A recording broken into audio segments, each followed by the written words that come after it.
Social media is simple, but that doesn't make it easy. And I am seeing that a lot of you are having struggle either getting going with your social media, period, or if you are getting going and you've been posting a little bit here and there, you are not being consistent. And that is going to be a total buzzkill for the results that you get from social media. I think there is this myth, and maybe it's more of a perception, that social media is just this instant solution to generating business. And that's just not the case. It's like any other lead generation strategy, that it's going to take a lot of effort and time on your part to make it a successful lead generation pillar in your business. And by no means do I think that social media is right for every agent.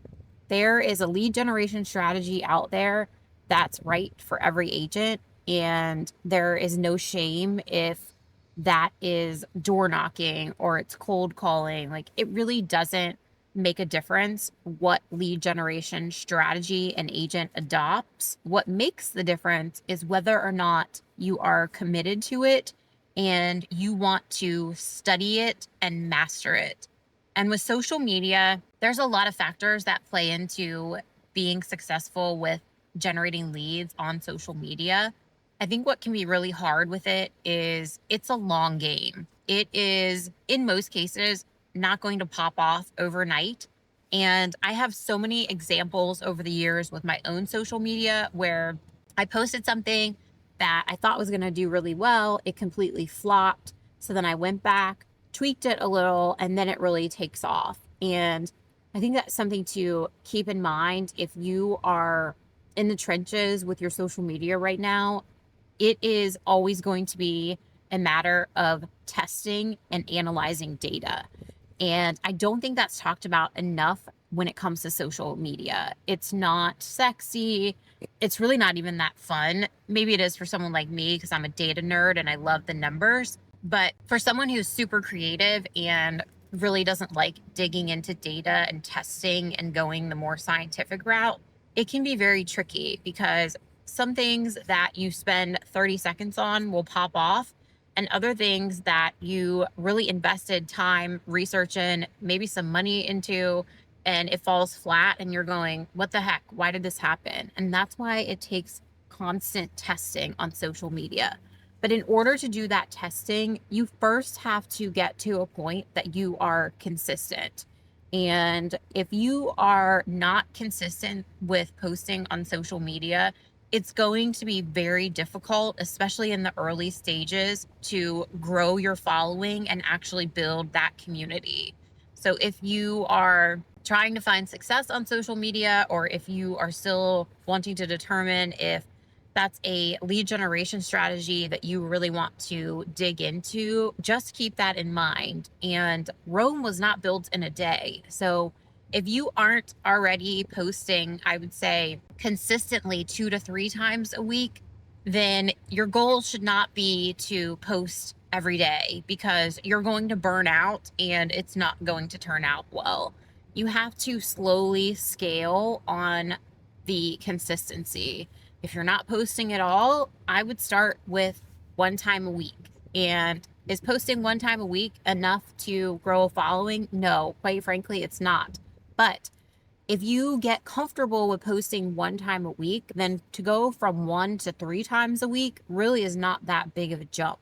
And you have to get to a point that it becomes second nature. You know that it's something that you need to do 3 times a week, 4 times a week, 5 times a week, whatever it is that you are working towards for your posting cadence. And within that, I think a lot of agents consume a lot of content on social media. It's very easy to do. And then come up with a lot of ideas, but then those ideas don't translate into reels, carousels, posts, whatever it is on your social media account. I'm typically speaking towards Instagram. That's what I'm talking on now, just because that's where I'm most comfortable and spend most of my time.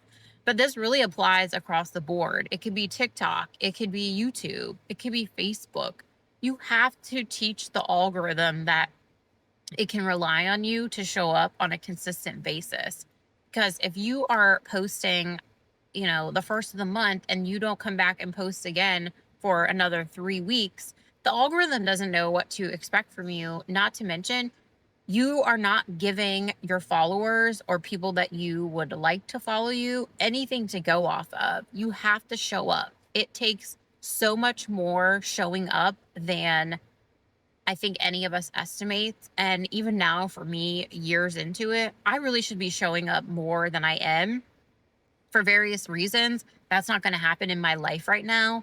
But if I were just getting started, I personally would eliminate all of my other lead gen strategies and go all in on the one social media account on the platform that I feel most comfortable, because that's really what it takes. And showing up is just part one.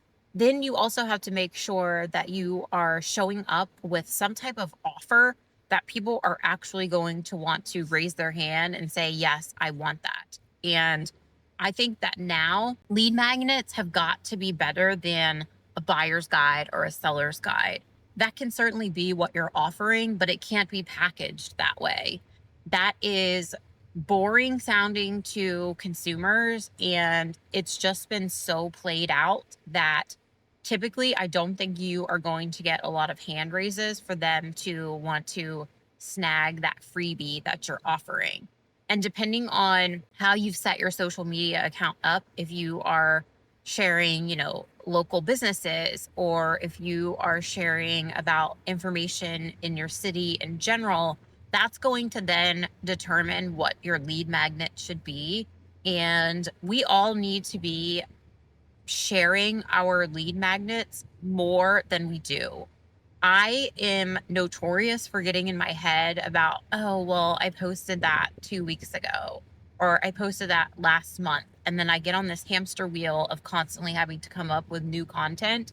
And no one is paying attention to your or my account as much as I am or you are. No one cares that much. No one is going to remember that you're posting the same or a similar reel from a month ago. And if your metrics are telling you, hey, this reel did really well, or this carousel did really well, or this lead magnet did really well, there's so many insights that you can use to determine what it is that is connecting with your audience. By all means, save that and recycle it. I have a Google sheet where every single week I track what did the best with my content. And then I add that into the Google sheet so that as time goes on, I can continue to upcycle the posts that did really well with my audience. And the longer you do that, the better you can zone in on what it is that your audience is really connecting with. And that's all part of growing your account. It is not a, oh, I just hope this works, and you just keep posting a bunch of random stuff every single week. Social media is very data driven. And to me, that's what makes it very simple, because the numbers don't lie. And I really like that about social media. But if you aren't tracking those numbers, you're not going to know what it is that you need to post more of and what it is that really didn't resonate with your audience. And just because it didn't resonate doesn't mean that the whole post is trash. It might mean that you need a better hook. It might mean that you need to improve on the SEO in your caption. There's just a lot of factors that go into it. And when you're just getting started, I do think that you need to just get in the habit of posting first before you start to really drill down into all of the analytics. And when I say that you need to get in the habit of posting first, that means that you need to have a plan for what you're going to be posting every week. And additionally, having a plan for when you're going to be filming content, when you're going to be writing content. You don't get in the car to go somewhere and not know where you're going. And the same applies if you are wanting to grow on social media. You have to have a plan in place. It can't just be that, oh, the plan is I'm going to post 3 times a week, because it's not going to work out. Things are going to come up, work's going to happen, life's going to happen, and it's going to end up not getting done. So make sure that if you are leaning into social media and working on growing that following, that you are putting some type of plan in place so that you know where it is that you're going. I hope you got some value from this today. I know this sounds super basic, and in a sense it is, but I'm finding that back to basics is really what agents need in their business right now. I know a lot of agents out there who are struggling. They haven't closed many sales just because the business is not as plentiful as it used to be in terms of the number of sales happening. So if you are in your business and you're feeling like you're in a rut, get a plan in place. You can't just hope that something is going to work out, because it's not going to. You've got to know. If you have any questions, drop them in the comments below. And as always, thanks for watching. Until I see you on the next one, take care.